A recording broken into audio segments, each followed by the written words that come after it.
Halo, selamat datang di channel Afad. Kali ini saya ingin menceritakan tentang kisah seseorang yang terkena bisikan iblis sehingga nyawanya tergadaikan atau meninggal. Cerita ini ditulis oleh Rifin Sugiarto dan dirasakan langsung oleh temannya. Jadi cerita ini adalah 100% kisah nyata yang dialami oleh temannya Rifin. Sebelum kita mulai, jangan lupa untuk subscribe, like, komen, dan share untuk mengembangkan channel YouTube ini menjadi lebih baik lagi. Dan gue sarankan untuk pakai headset atau headphone kalian masing-masing untuk suasana yang lebih terasa mencekam. Kita langsung aja mulai ceritanya. Seperti biasa, setiap minggu pagi adalah waktu yang tepat bagi gue untuk bersepeda keliling kampung. Dan pagi ini menjadi lebih spesial ketika teman baik gue di SMP, Randu dan Riven, datang jauh dari kota untuk bisa berlibur dan menginap di kampung gue. Sebenarnya alasan teman gue menginap bukan untuk sekedar menginap dan gue mengenal rumah dan kampung gue, namun untuk melihat saksi bisu dari peristiwa yang tempo hari gue ceritain ke mereka. Sebuah cerita yang akan berhubungan dengan rumah besar di depan gue ini. Iki omahe sing tak ceritakne wingi. Ini rumah yang aku ceritakan kemarin.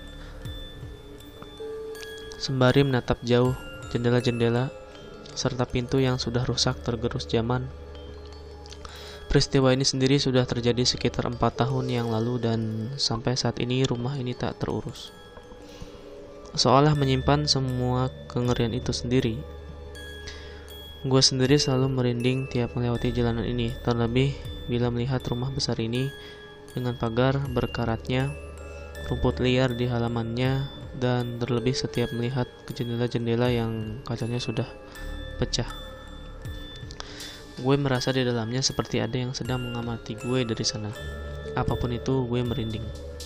Oh, iki tak oleh melbu ora iki? Oh, ini tah, boleh masuk gak nih? Gue menatap Randu yang baru aja turun dari sepedanya. Sementara Riven masih menimbang apakah dia mau senekat itu. Apalagi bila tahu sejarah rumah ini. Suara berderit dari pagar besi yang berkarat terbuka.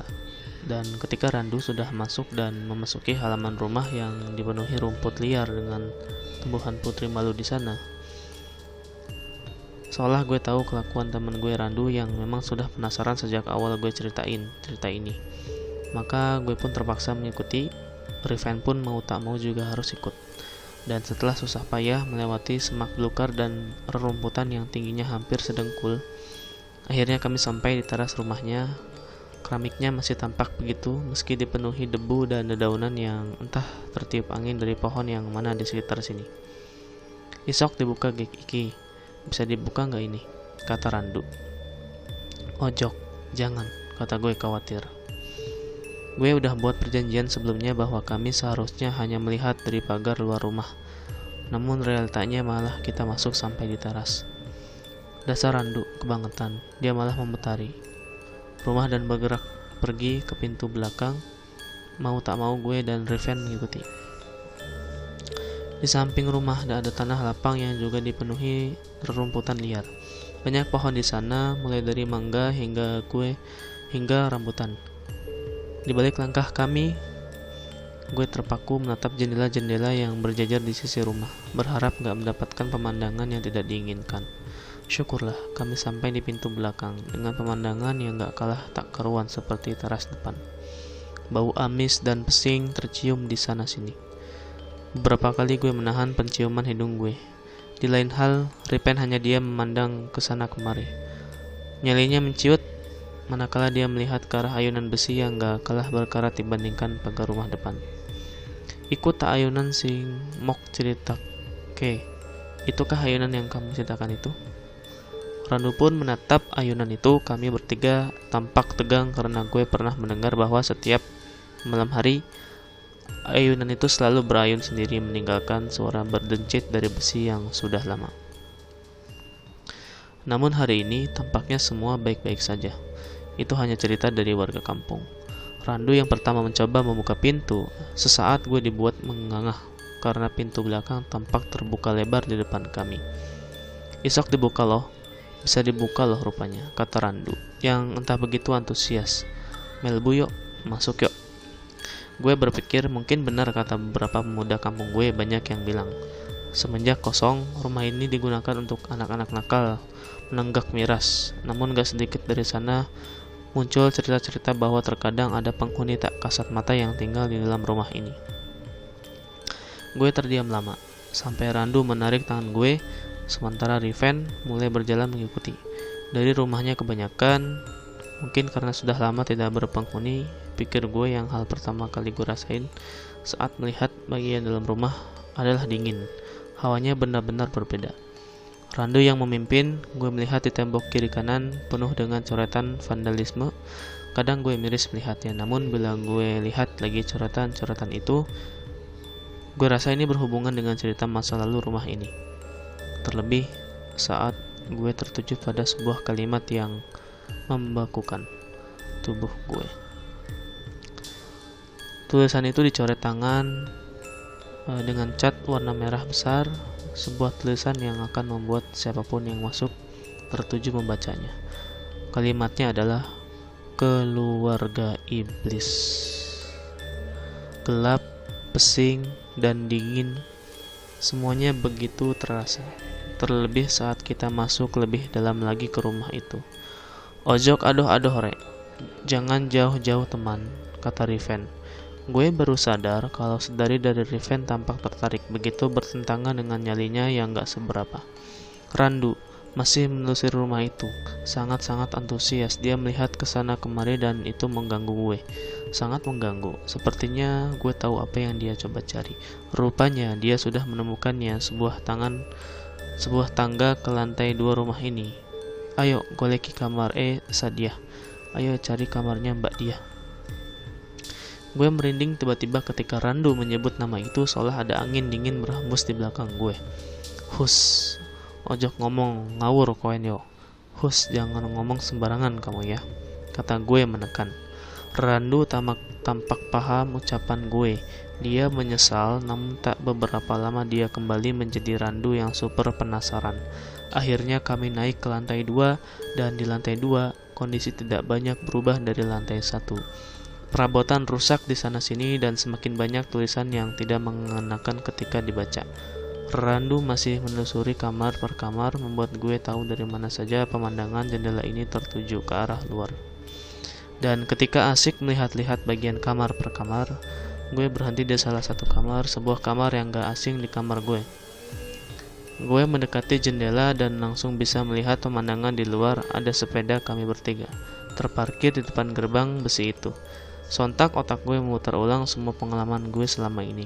Dan ketika melewati rumah ini, kamar ini adalah kamar di mana gue pernah melihat sosok yang seperti berwujud, namun menatap sembunyi-sembunyi di balik jendela. Seketika itu juga leher gue merasakannya. Kamar ini suasananya lain dari kamar lain. Dan ketika gue berbalik mau meninggalkan kamar ini, gue terkejut dengan kehadiran Riven yang menatap gue tampak tenang. "Iki kamarnya Sadiah. Ini kamarnya Kak Dia kayaknya." Dan gue menatap Riven menyipitkan mata seolah mendengar ucapan menduga-duga, namun membuat gue seolah setuju dengan ucapannya. "Kroso nggak? Berasa nggak?" kata Riven. Tangannya menyentuh dinding kamar. "Kroso opo? Berasa apa?" katanya. "Arek ejek go kene loh, anaknya masih tinggal di sini loh." Dan di tengah perbincangan gue sama Riven, gue merasa perasaan gue semakin gak nyaman. Pembahasan ini membuat gue dibuat semakin takut, dan parahnya yang membuat gue lebih takut adalah bagaimana orang yang bahkan gak tahu seluk-beluk tempat ini justru seakan-akan lebih tahu dari gue yang tinggal di lingkungan ini. Lamunan gue buyar waktu gue dengar suara langkah kaki berlari sangat keras dan diikuti suara Randu berteriak. Sontak gue ikut lari dan mencari tahu apa yang terjadi. Bertemulah gue dengan Randu yang tengah menuruni anak tangga, berlari dengan wajah panik sekali. "Lapolah, kenapa?" "Wes, ayo metu sek, gak aman sempat iki. Sudah, ayo keluar lagi, tempat ini udah gak aman."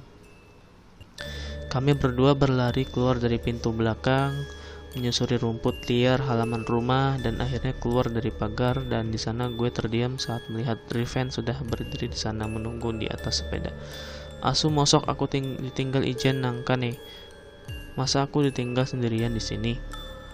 Gue tertegun mendengar ucapan Riven untuk sementara sebelum gue melihat rumah itu lagi dari jauh. Lapo koen Melayu koyok ngunu, kata gue berusaha mengalihkan perhatian mata perandu. Gok kamar pojok. Di kamar paling ujung. Pagi itu kami meninggalkan rumah itu dengan berbagai teka-teki.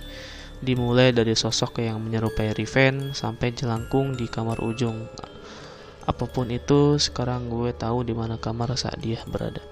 Gadis yang mengakhiri hidupnya dengan gantung diri karena tidak sanggup lagi menanggung beban dari perjanjian keluarganya dengan iblis yang kabarnya masih ada di atas tanah ini. Dan boom, selesai sudah ceritanya. Oke, itu dia cerita dari keluarga iblis, yang dimana keluarga tersebut sudah bekerjasama dengan iblis untuk digunakan sebagai memperkaya diri dan lain sebagainya, sehingga dimana ketika kita menjalin kerjasama dengan iblis harus ada anak atau saudara yang harus dikorbankan nyawanya, dan dia adalah dia yang diceritakan tadi. Dan gue melihat secara pribadi dia ini merupakan anak yang penyendiri, kesepian, dan hingga akhirnya mengakhiri hidupnya dengan gantung diri karena udah tidak sanggup lagi menanggung beban dari perjanjian keluarga dengan iblis. Pelajaran yang dapat kita ambil adalah jangan sesekali kita menjalin kerjasama dengan iblis, setan, dan apapun itu. Tetap teguh pendirian dengan iman, jangan kita syirik, jangan kita musyrik. Itu saja pesan gue, dan kira-kira ada nggak cerita kalian yang memang serupa dengan ini? Silahkan komen di bawah ya, dan update terus, dan bunyikan juga loncengnya ya untuk bisa lebih cepat tahu ketika ada konten yang sudah diupload. Mungkin itu saja yang dapat saya sampaikan. Terima kasih, semoga kalian nyaman dan terus dukung channel ini. Saya berharap untuk terus bisa lebih banyak menceritakan hal-hal horor yang kalian suka dan bisa jadi pelajaran buat kita semuanya. Terima kasih dan Assalamualaikum warahmatullahi wabarakatuh.